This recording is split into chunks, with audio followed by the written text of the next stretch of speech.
미국 시장이 200포인트 가까이 올랐습니다만 이게 진짜일지 아니면 앞서 바이더 DB라고 말씀하셨는데 그저 기술적인 반등일 뿐일지 오늘 한번 살펴보겠습니다. 어제 우리도 그동안 시장을 주도했던 2차 전지 위주로 빠졌기 때문에 많이 빠졌을 때 사도 괜찮을지 아니면 이 의미를 어떻게 해석하면 좋겠습니까? 개장 전에 핫한 이슈를 분석해보는 시간, 교보증권 테헤란로 지점의 최성환 지점장과 함께하겠습니다. 어서 오세요, 지점장님. 네, 안녕하십니까. 일단은 인트로를 먼저 사실 정책적인 부분들이잖아요. 2차 전지도 어떻게 보면 정책이 전기차로서의 전환, 그리고 밸류 체인을 다시 새로 설정하는 부분에서 호재와 악재가 이제 엎치락뒤치락 하기 때문에 최근에 이제 중간 선거를 앞둔 미국의 스탠스를 먼저 좀 접근해 보는 것도 괜찮을 것 같아서 좋습니다. 첫 번째 질문부터 제가 한번 드려보고 싶은 게 굉장히 거시적인 측면에서는 이게 어떤 우리나라의 시장에 영향을 주겠냐 하겠지만 이 미군을 투입하겠다라는 게 자꾸 어떤 얘기냐면 대만 얘기거든요. 사실 이게 좀 경계의 심리를 갖고 있어야 될 것 같아요. 미국이 대만을 직접적으로 언급하는 거를 가장 싫어하는 게 또 중국이지 않습니까? 그러면 중미 무역 갈등, 뭐 제2의 전쟁까지 얘기가 나오고 있는데 지점님 어떻게 해석해야 되나요? 중국의 대만 침공 가능성은 일단 가능성은 낮다. 그렇죠. 결론적으로는 이렇게 말씀을 좀 드리고 싶습니다. 네. 두 분께 여쭤보고 싶은 게 이게 대만하고 중국이 오랜 이런 관계 속에서 과연 벌써 조그만 나라잖아요. 어떻게 보면 중국이랑 큰 대륙 안에서 조그만 나라인데 이게 예전에 이제 그런 뭐 장제스나 뭐 마오쩌둥 이렇게 하면서 뭐 밀려 내려왔는데 벌써 먹으려면 표현이 그렇지만 벌써 가져왔겠죠. 근데 이제 못 가져간 여러 가지 이유가 있는 것 같아요. 그렇죠. 네, 뭐 그 장티스가 이제 그쪽으로 갈 때 많은 문화재를 가져가면서 문화재가 이제 전쟁 때문에 또 이제 혹시라도 파손되면 안 되니까 여러 가지 이유가 있는 것 같고 사실 힘으로 한다면 얼마든지 하겠는데 안 하는 뭐 여러 가지 이유가 있을 것 같습니다. 그래서 무엇보다도 지금 푸틴 같은 경우도 지금 사실 전쟁에 지금 밀리고 있잖아요. 그러니까 명분이 싸우고 있는 전쟁을 하고 있는 군인들이 과연 우크라이나 내 조국, 내 나라 그리고 내 국민을 지키려고 하는 그런 군인과 러시아는 사실은 억지로 끌려 나온 것 같은 기분? 러시아 군인들이. 그렇죠.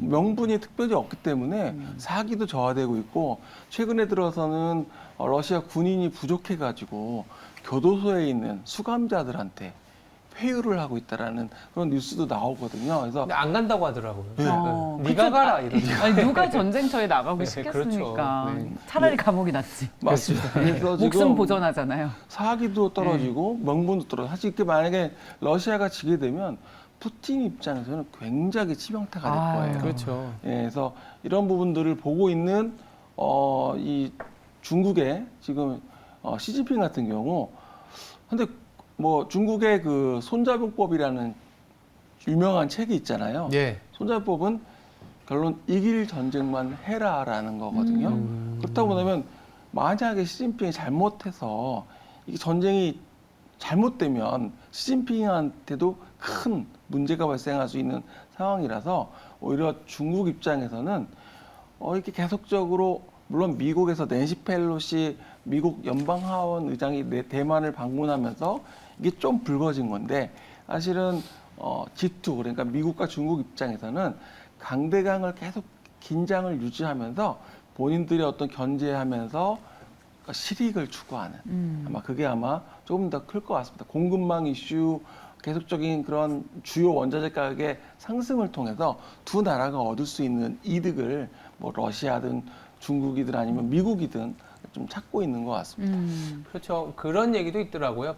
프렌너미, 그러니까 친구와 적, 프렌너미라는 얘기도 있고, 뭐 적대적 상호 의존 관계라고 해서 그 경계 심리가 조금은 이제 있어야 이 뭐랄까 소위 말해서 표 중간 선거 때문에 맞습니다. 표를 좀 얻기 위해서 중국을 때리는 그런 전략은 단칼에 지금 중국 입장에서도 만약에 대만을 침공한다?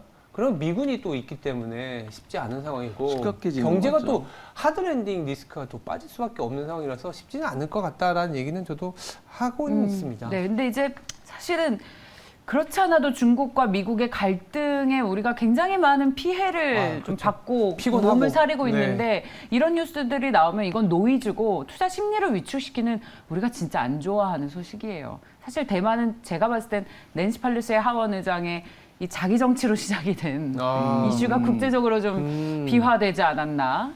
라는 생각이 듭니다. 근데 저희가 마침 대만 얘기가 나왔으니까 네. 대만에서 이제 7.2 규모의 강진이 그렇죠. 있지 않았습니까? 맞아요. 네. 근데 우리가 늘 대만과는 반도체 산업에서 경쟁 구도에 있기 때문에 사실은 굉장히 안타까운 뉴스지만 한국의 반도체 산업에 상대적인 수혜가 있지 않을까라는 그런 투자의 논리를 늘 가져가게 됩니다. 근데 재빠르게 어제 아침에 TSMC에서 우리는 피해가 없다라고 아직까지 공식 그렇더라고요. 입장을 네. 발표를 했습니다만 어제 또 굳이 연결을 시킨다면 대표적인 우리 시장의 반도체 업체인 삼성전자가 반등에 성공하지 않았습니까? 반사의 이익을 좀 기대할 수 있는 부분인지 어떤 영향이 있겠습니까? 이제 뭐 아직까지 피해가 없다고 하니까 아직까지 뭐 우리가 예상하기는 쉽지 않겠지만 이렇게 지금 계속 좀 여진이 계속 있고 최근 들어서 그래서 그런 분위기는 사실은 좀 일본 그 고리 관련된 대만과의 그런 지진대가 약간 지금 약간 리스크가 분명히 있는 것 같긴 한 것 같습니다. 이제 이렇게 되면 사실은 지금 그렇지 않아도 화폐 개혁, 그 하이퍼플레이션, 인플레이션이 지금 걱정이 되는 상황인데 여기에 또 다시 또 지진까지 나게 되면 상당히 어려운 건 사실입니다, 사실은. 그래서 그런 공급망 이슈의 부분에선 가능하면은 물론 뭐 되게 뭐 한쪽에서는 또 힘들겠지만 한쪽에 뭐 이런 걸 떠나서 네, 떠나서 지진이 좀 안 났으면 좋겠다 이렇게 좀 생각을 하고 있습니다. 즉답은 네. 피하신 두 것으로. 가지적인 측면이지 않을까요? 예, 예. 가격이 일단은 예. 뭐 하방이 잡힐 수 있다라는 거랑 그리고 이제 파운드리의 핵심은 안정적 생산이거든요. 그러니까 안정적 생산이라는 게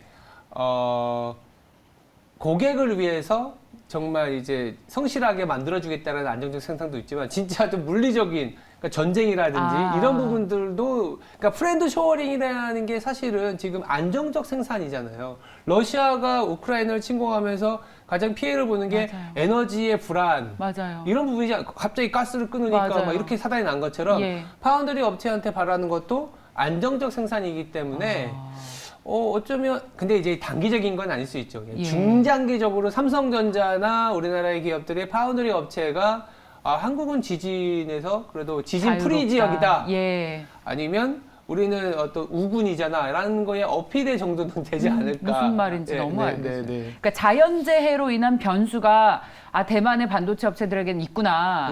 우리 투자를 하자면 한국으로 그럴 수도 가자라는 있지 않나. 것인데 그래서 그런데 이제 최근에 반도체 소부장이 그래도 좀 잘 버텼어요. 근데 이렇다 할 모멘텀이 사실 없어서 없었죠. 시장의 중심으로 주목을 받지는 못했는데 그렇죠. 이런 대만 지진과 관련한 반사이익 그리고 실적 시즌으로 촉발해서 이제 좀 관심을 받을 수 있을지 이런 시장에 다시 재조명해 줄 수 있을지 질문을 드린다면 지점장님 뭐라고 대답해 주실까요? 계속 지금 뭐 올해 지금 최근에 뭐 태조 이방원 네. 그런 쪽에 시장에 관심이 많았었고 사실은 반도체나 이쪽은 반도체 쪽은 소외를 많이 받았죠. 예. 예, 그리고 좀 DDR5 쪽에 대한 기대감은 좀 있는 상황인 것 같고 그리고 말씀하신 그런 소부장 이쪽은 상대적으로 소외를 그동안에 많이 받아왔거든요. 근데 대만이라는 또 이런 이슈로 다시 한번 또 관심을 받게 된다면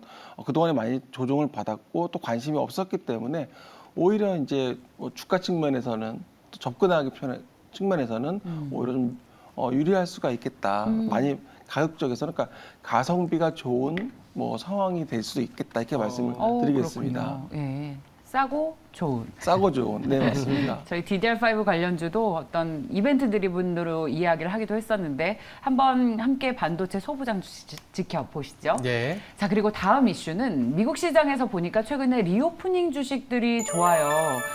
아니나 다를까 바이든이 어제 코로나 끝났다라고 공식적으로 이야기를 했습니다. 부럽네요.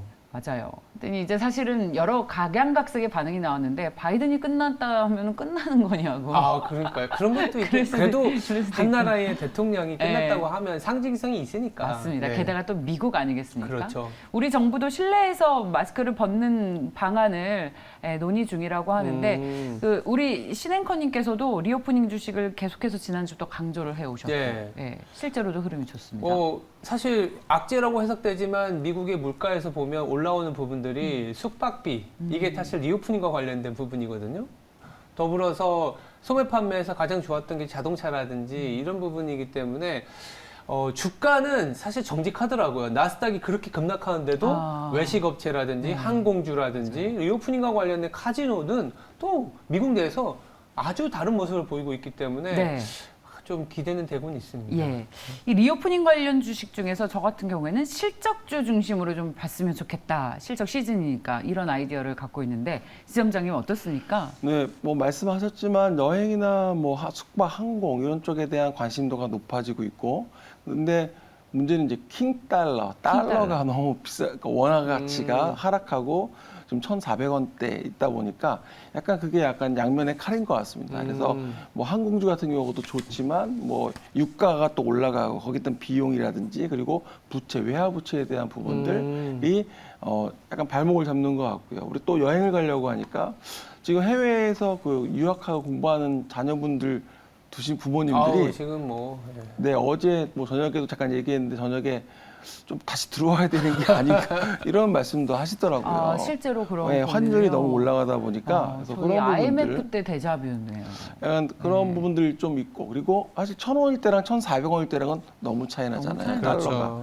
그리고 지금 뭐 재밌는 거는 뭐 이런 가운데서도 사실은 뭐 헬스케어 이쪽에 대한 부분은 여전히 저는 관심 있게 헬스케어 좀 보셔야 된다. 왜냐하면 과거에도 보게 되면 이렇게 그 관광이 그러니까 여행이 열렸을 때 의료 관광이 꽤 들어왔었거든요. 의료 관광 국내에. 예, 그래서 그렇죠. 국내에 와서 시술을 받고 또 관광도 하고 뭐 명동이나 이런 데 보시면 그냥 자연스럽게 얼굴에 그때 이제 마스크를 코로나 때 마스크 한 게 아니라요. 성형 수술로 인한 맞습니다. 마스크. 아, 그 생각을 못 하셨구나. 그러니까, 예. 전 당연히 일본이랑 중국 아니, 관광객들이 사실 의료 관광을 저도 생각을 못 했는데 아유. 코로나 이전에 우리나라 정부에서도 상당히 정책적으로 그럼요. 많이 하는 게 의료 관광 쪽이었거든요. 그럼요. 예. 뭐 그런 그 성형뿐만 아니라 뭐 어디가 아파서 와도 우리나라의 그 의료 기술이 높으니까 맞아요. 거기에 따라서 또 수술도 받고 관광도 하고 좀 쉬었다 가고 이랬었는데 코로나 이제 일과 풀리게 되면 그게 다시 이제 돌아오는 거죠. 그래서 뭐 그런 관련된 회사가 지금 이제 화면에 나오는 제이시스 메디칼 같은 회사들이 이제 뭐 이제 제이시스 메디칼은 참고로 국내에서도 이렇게 시술도 하지만 해외 쪽에 매출 비중이 굉장히 높아서 이런 그 킹달러 그러니까 이런 수혜주로 또 좀 부각이 되고 있습니다. 또 하나가 또 컨텐츠인데요. 컨텐츠는 뭐 최근에 오징어 게임이 에미상 수상을 했잖아요. 예. 아마 아시아 그 비영어권 뭐 이래가지고 최초라고 지금 그러던데요. 그래서 오징어 게임이 이렇게 수상을 받으면서 이 컨텐츠에 대한 관심들 여전히 높아서 뭐 관련된 뭐 회사들이 보게 되면 오로라월드 같은 경우도 지금 그 완구 회사면서도 컨텐츠 캐릭터 회사인데 수출 비중이 높습니다. 그리고 미국에서 또 유럽에서 선진국에서 소비되는 그런 완구 시장이 워낙 크기 때문에 여기다는 킹달러 역시 또 달러 강세에 지금 수혜를 받고 있어서 실적도 말씀하셨던 실적이 상당히 좋게 나오고 있는데 주가는 상대적으로 낮거든요. 그래서 그런 관련주들 그리고 카지노에서 뭐 GKL, 파라다이스 이런 것도 있잖아요. 네. 여긴 들어와야 되잖아요. 들어와야죠. 관광객들이 들어와서 여기서 돈을 써야 되는 부분들이라서 리오프닝이 되면 당연히 뭐 수혜주로 부각을 할 수가 있고 또 이런 그 킹달러가 달러의 강세의 또 수혜주가 또 이제 그 수출 많은 기업이라고 말씀드렸는데 한세시럽 같은 회사들 맞아요. 상당히 지금 상반기 실적이 좋게 나왔고 지금 하반기 상분기도 특히 뭐 이제 성수기가 들어가거든요. 그래서 한세시럽 같은 회사들 거의 뭐 수출 비중이 98%? 이 맞아요. 정도 97%가 되기 때문에 이런 달러 수혜주를 좀 계속적으로 보시면 좋을 것 같습니다. 자, 이제 중후장대 산업이 아니라 이렇게 생필품과 관련한 우리 생활과 그러네요. 예, 밀접한 종목들에 대한 언급이 늘어나고 있네요. 요즘에 보면 여기가 충무로잖아요. 동대문과 명동 가까우니까 제가 이제 아무래도 자주 가게 되면 눈에 띄게 일본 관광객들이 늘어났고, 아, 그래요? 예, 중국인 관광객들은 아직까지 확실히 좀 덜하지만 네. 눈에 띄게 늘어난 걸 볼 수가 있습니다. 강남역에 네. 저도 지금 뭐 이렇게 걸어 다녀 보면 외국인들이 굉장히 많이 늘어났습니다. 정말 눈에 띄게 네, 늘어났어요. 많이 늘어났습니다. 확연히 그래서 늘어났어요. 그러면 예전에는 뭐 저희 싱가포르나 이쪽 좀 가야지 외국인들도 싱가포르 가면 이렇게 많잖아요. 네. 이렇게 그런 식으로 한국의 이제 강남역이나 이런 데도 꽤 그 서양인들, 외국인들이 꽤 많이 늘어나가지고 많이 돌아다니고 있어서 요즘에 좀 맞아요. 들어오는구나 사람들이 생각이 들더라고요. 아니 미국인 입장에서는 예. 얼마나 좋겠어요. 1,000원일 때 아, 한국 맞아요. 들어오는 것보다 1,400원일 때 한국을 들어오면 쇼핑을 좀 많이 하면 좋겠어요. 쇼핑이요. 네, 한국에서. 그래야 우리가 또, 쇼핑을 주식과 부동산으로 하긴 할 것 같아요. 그들이요. 미국 입장에서는 한국에 그렇죠. 대한 주식, 뭐 한국에 전 대한 세계 부동산. 자산을 다 사고 있어요, 미국이. 유럽, 이머징 이런 부분들이 예. 좀 항상 반복이 되어 왔거든요. 네. 킹 달러로 인해서 이머징과 다른 나라들이 무너지고 있다. 그러고 나서 수혜를 보니 미국 투자자들이 나중에 한 2, 3년 있다가 큰 그때 돈을 들어왔었구나. 벌었더라. 그러니까 미국 입장에서는 달러가 강하다라는 거는 좋게 얘기하면 자기네 경제가 좋은 거고 자기네 통화가 강하기 때문에 여기저기 여행 가고 여기저기 쇼핑을 하는데 예. 소프트 쇼핑도 있지만 이런 그 유형 자산에 대한 예. 네, 그런 쇼핑도 많은 거죠. 우리가 지금 매일 주식 방송을 하다 보니까 아무래도 트레이딩 관점으로 이야기를 할 수밖에 없는데 말씀하셨듯이 2, 3년 뒤에 큰 돈을 벌 수 있을 만한 자산 네. 뭐가 있을까요, 그럼? 2, 3년 뒤에 큰 돈에서 네, 지금 왜냐면 미국인들 만약 쫓아한다면 한국 주식, 한국 부동산 한국 갑자기 부동산은 너무 사실은 질문이- 조금 그렇고 질문이 너무 큽니까? 이게 참 어려운 것 같아요. 우리나라 주식으로 큰 돈을 벌 수 있을까? 라기보다는 네. 야, 우리나라의 사람들이 달러 해지하면서 딴 나라를 가야 되지 않겠냐 이런 생각이 들어서 그건 좀 다른 문제예요. 지금이라도 달러 사야 달러를 지금 당장 사는 사는 거는 거는 예. 너무 많이 올랐고. 그렇죠.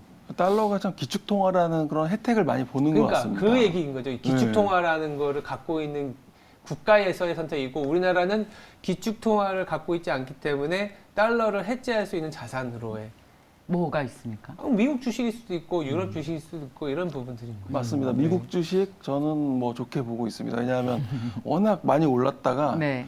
뭐 한국이라고는 다를 정도로 거기는 이제 상한선이 없잖아요. 예. 제한폭이. 그렇죠. 그러다 보니까 뭐 워낙 좋게 봤던 뭐 회사들이 많이 빠진 기업들이 많거든요. 그래서 네.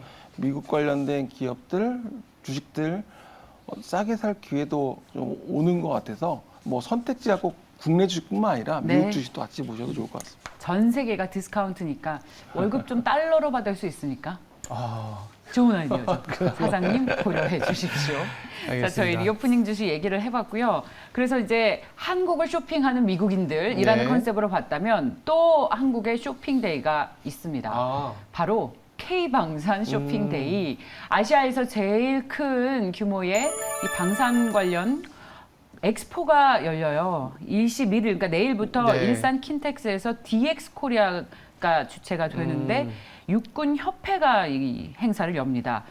군이나 또 국방부 대표를 보내는 나라가 무려 30여 개국이고요. 지금 워낙 전쟁의 대치 상황에 있다 보니까 한국으로 싸고 좋은 이런 무기들을 사자라고 외국에서 물밀듯이 밀려 들어오고 있다고 합니다. 원래는 실무진들이 왔었는데 이제는 대규모 뭐 사장단 임원급들이 오고 있다고 해서 그 어느 때보다도 K방산에 대한 관심이 높고 지금이 절호의 기회일 수 있습니다. 수출도 늘리고 이 관련해서 실적도 좋아질 수 있는 아주 절호의 찬스일 것 같은데 어떨까요? 지점장님 한번 좀 다녀오시겠습니까? 내일부터 25일까지 일산에서 하죠. 예. 그래서 사실 대한민국 방위산업전 하면 일반 개인들이 그렇게 그동안에 관심이 없었을 것 같은데요. 그렇죠. 이번에 이제 20조 원 규모 폴란드하고 계약 뉴스가 워낙 크게 나오고 시장에서도 말씀하신 가성비 좋은 정말 그러니까 뭐 전차나 뭐 이런 부분들을 갑자기 우리가 지금 러시아 우크라이나 전쟁이 격화되면서 위협을 느끼니까 갑자기 만들자고 해서 만들 수 있는 게 아니거든요. 그래서 우리나라에서는 뭐 그동안에 워낙 또 R&D도 많이 했고 투자도 많이 해서 좋은 회사, 좋은 그런 가성비 좋은 정말 물자를 만들었다고 한다면 이제 이게 뭐 그동안에 K 방산으로 그동안에는 뭐 K 팝, 뭐 K 컨텐츠 말씀드렸던 K 헬스케어에 이어서 이제 K 방산도 이번에 오는 국가도 뭐 슬로바키아, 뭐 폴란드, 우크라이나, 뭐 루마니아, 요르단 정말 많은 국가들이 한국에 또 이번에 와서 좋은 성과가 좀 있었으면 좋을 것 같습니다. 저번에 저희가 이제 군사 전문가를 한번 모셨었잖아요. 저희는 그냥 막연하게 K 방산이라는, 왜냐하면 주가가 올라가니까 좋은가 보다라고만 생각했지, 실제 그분을 모셔서 얘기 들어보니까 우리나라만큼 기술력 있고 경쟁력 있는 나라는 없다. 거기다가 저는 이제 그냥 폴란드가 갖고 있는 의미를 사실 잘 몰랐어요. 근데 폴란드가 나토의 국경선으로 해석이 돼서 폴란드에 수출한다는 자체는 상당히 의미 있다라는 얘기를 들었기 때문에 방산에 대한 관심이 높을 수밖에 없는데, 사실 주가가 또 가다가 또 멈추고 이러면 또 의심이 생기잖아요. 네. 그러면 지금이 좀 기회일 수도 있지 않겠냐는 생각도 드는데. 그러니까 방산을 사실 관심을 가진 거는 이 러시아 우크라이나 전쟁 이후로 이 폴란드에서 계약하면서 더 기회가 된 것 같고요. 그러니까 사실은 그동안 많이 방산을 하는 회사들은 사실 소외가 됐었죠. 왜냐하면 이거는 구입하는 곳이 한정되어 있었거든요. 근데 이게 수출이 되면서 또 규모도 워낙 크면서 이런 부분이 나오다 보니까 또 향후에 거기에 대한 추가적인 수주도 기회가 나오고 있기 때문에 지금 현재 뭐 그동안에 이제 가성비 좋은 정말 좋은 우리나라의 K 방산 그런 기업들이 이제는 다시 한번 기회가, 오히려 조정은 좀 기회가 될 수도 있지 않을까 이렇게 보고 있고, 네. 말씀하셨지만 뭐 단기적인 트레이딩도 뭐 하겠지만 네. 방산주 좀 길게 보고 보셔도 좀 관심 있게 보셔도 좋을 것 같습니다. 이 방산 얘기하니까 조금 이제 확장되는 생각이 나오는 게, 태조 이방원이 최근에 이제 뭐 유배 갔다가 이제는 아예 돌아오지도 못한다 뭐 이런 얘기도 하는데 배 타고 돌아왔으면 좋겠어요. 조선주 좀 궁금해요. 라임 좋습니다. 아, 네. 원래 그 태종 이방원이죠. 원래는 그렇지. 그렇죠. 태종. 네. 지금 최근에 종이 쪽 아. 관련 뉴스들이 관심 받고 있잖아요. 제지주. 진짜 제지주. 대박이다. 예. 이제 다시 태종으로 좀 그러니까 학생들이 태종으로 알아야 되는데 잘못 알을까봐 그래서 조선이 이렇게 빠진 거예요? 네, 섭섭하다. 정정을 좀 해야 될 것 같습니다. 태종 이방원이 맞으니까요. 네. 지금 제일 중요한 거는 사실은 지난번도 한번 말씀을 드렸던 것 같은데, 이렇게 시장에서 회자가 되고 계속 뉴스가 되면 약간은 고점 기운이 좀 있거든요. 네. 많이 오른 거를 계속 얘기하기 때문에 대부분 그런 부분은 그리고 특히 3분기가 좀 약간 보수적으로 볼 수밖에 없는 이유가 네. 지금 뭐 이번 주에 뭐 금리 인상 이야기도 있고, 그리고 실질적으로 제가 그 현장에 있어 보니까 네. 투자에 대해서 사람들이 많이 지쳐 있고, 지쳐 그리고 있죠. 자금도 생각보다 많이 예전에는 대출 받아서 투자도 많이 했었거든요. 금리가 올라가다 보니까 꺼리세요 이제. 여력이 없는 거죠. 맞습니다. 여력이 없는 겁니다. 그래서 오히려 기존에 있는 것도 좀 갚으려고 하고 금리가 계속 올라간다고 하면, 아무래도요. 왜냐하면 그 이상의 그 대출 금리 이상의 내가 수익을 낼 수 있을 때 투자라는 거지. 그렇죠. 자신이 없거든요. 지금 그렇죠. 약간은 시장이 불안하다 보니까. 그래서 지금 분위기 봐서는 가치주가 조금 더 시장에서는 좀 선호가 될 것 같습니다. 그래서 태종 이방원 뭐 좋은데 가치주가 조금 지금 금리 인상 국면에서는 좋을 것 같고, 저평가주 뭐 PER, PBR 그런 회사들이 상당히 저평가주가 찾아보시면 그런 회사들, 앞서 제가 오로라 월드 말씀을 드렸잖아요. 네. 지금 시가총액 생각하면 PBR 기준으로 보면 뭐 0.5도 안 될 것 같아요. 그래요? 자산 가치 주거든요. 그래서 예. 그러면서 실적도 아까 말씀하신 그런 달러 강세에 따라서 실적도 상당히 좋게 나오고 있어서 뭐 한세실업도 PR이 5배, 6배밖에 안 되고, 이런 기업들 좀 관심 있게 보셔도 좋을 것 같습니다. 오로라 월드를 최근에 선호하시는 종목이신가 봐요. 네, 최근에 언급을. 오로라 월드 이제 탐방을 다니고 강남에 있어요. 빌딩 있는 기업인가요? 맞습니다. 그 삼성에게 자산 가치만 3천억이라고. 네, 맞습니다. 아, 빌딩. 예, 그거보다 안 되는. 그 예. 빌딩도 있고 기가 판교도 막히네요.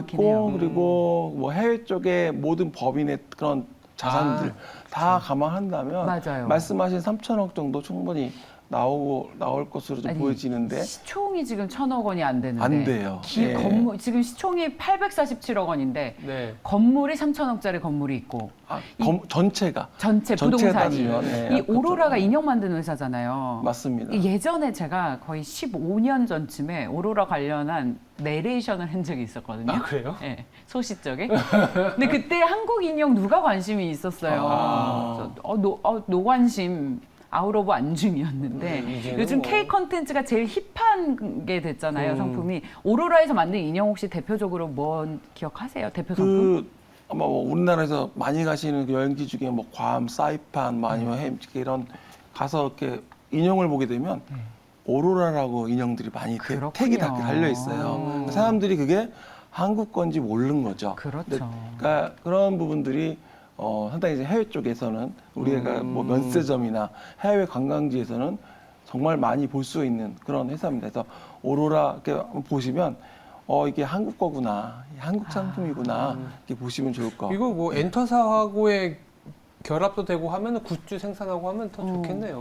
예전에 그 말씀하셨던 YG 엔터테인먼트랑 손잡아서 같이 이제 그런 굿즈 만들었고 BTS도 마찬가지로 그런 굿즈를 만들었고 그래서 사실은 그런 IP를 가지고 우리가 굿즈를 만들 수가 있기 때문에 특히 이런 뭐 젊은 여성층을 대상으로 한 그런 상품들 가방에다 멜 수 있는 그런 조그마한 인형들. 그러니까 리오프닝이 되면 네. 이제 콘서트 지난주에 잠실이 뭐 12만 명이 운집하고 이랬다고 하는데 그게 다 아이유 콘서트가 예. 그랬거든요. 예, 그래서 맞아요. 리오프닝이 되면은 이런 엔터 굿즈들 오로라에서 뭐 OEM이나 ODM으로 이제 생산하게 되면 맞습니다. 충분히 매출이 더 늘어날 수도 그렇군요. 있겠네요. 아까 앵커님께서 좀 사놔서 좀 묻을 만한 종목? 그게 약간 오로라. 오로라 월드 저는 굉장히 좋게 봅니다. 오로라. 네. 한 어느 정도의 밸류에이션을 주십니까? 그러니까 소위 목표가? 보통 이제 네. 증권사들이 지금 내놓은 주가 지금 목표가는 15,000원 정도니까 지금부터 두 배. 2배 정도 나오는 거죠. 근데 제가 예전부터 이렇게 주가 흐름을 오랫동안 봐왔거든요. 그러니까 저도 예전에 이제 뭐 이렇게 영업을 하기 전에는 저도 이제 애널리스트를 하면서 그렇죠. 예, 그러셨어요? 맞아요. 기업 예, 분석- 스모켓 담당. 스몰캡을 또 하셨었군요. 하면서 이렇게 봤는데 오로라는 한 번도 제가 봐서 이렇게 지금 가격대에서 뭐 최근에 6,000원대까지도 빠졌지만 좋은 기회였던 기억이 많습니다. 네. 그리고 가격은 뭐 10,000원대 중반 그 이상 사실은 움직였던 적이 많아서 뭐 저는 이 지금 시기에 킹달러 시대 네. 그리고 리오프닝 말씀하셨던 다 수혜가 될 것 같습니다. 오, 지금 그러네요. 최고가가 2015년에 기록한 16,000원대인데 맞습니다. 그때까지 충분히 오를 수 있다라는 말씀이시군요. 증권사들이 15,000원 정도 예. 제시하는 건 이것도 PBR 기준으로 본다면 뭐 지금 1,000억도 안 되니까 예. 충분히 그러네요. 오늘 좋은 아이디어를 또 가지고 갑니다. 상장사로는 오로라입니다. 자, 오늘 탐방 기업도 얘기를 해주셔서 유익했습니다. 자, 다음에도 또 얘기해 주십시오. 네, 알겠습니다. 네, 교보증권 테헤란로 지점의 최성환 지점장이었습니다. 고맙습니다. 고맙습니다. 감사합니다.